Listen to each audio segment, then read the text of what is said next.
Great to have with us this morning Stuart Harris. He's a professor of law at the Duncan School of Law at Lincoln Memorial University. He is the host of your weekly constitutional radio program that's broadcast nationwide, and really you can hear it around the world if you have a computer. Yes. And he's our friend here at News Channel 11, helps us out for constitutional issues and historic issues, and we learn so much. It's great to have you here today for our weekly chat. Josh, you're my friend too. Oh, thank you. I feel very good about that. Patrick Henry is somebody you've talked about before. We've talked Sure, about before. we have. First, let's stick a little definition on him, a little context on him. Patrick Henry of Virginia, governor of Virginia, revolutionary in Virginia, most famous, of course, for that speech, "Give me liberty" or "Give me death." But most people don't know anything more about him. And I'm sorry to say that up until quite recently, that was true of me as well. And then I started learning about him, really through this show and the people I've spoken to. Well, I felt it was time to learn a bit more about him because a fellow named John Ragasta has just written a book about Patrick Henry. And he illuminated something that I knew, but really it's fascinating. Patrick Henry was opposed to our Constitution, vehemently opposed to our Constitution because it didn't contain a Bill of Rights.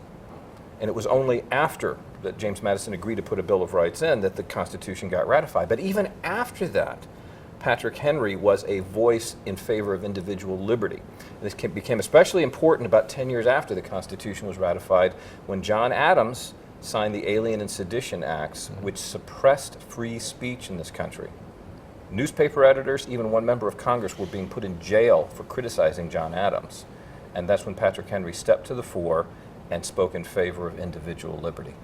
This new book looks at that. Yes. And his ties to another state as well, Yes, right? indeed, because one of the vehicles through which people resisted the Alien and Sedition Acts were two resolutions passed by Virginia and what had formerly been a part of Virginia, the modern state of Kentucky.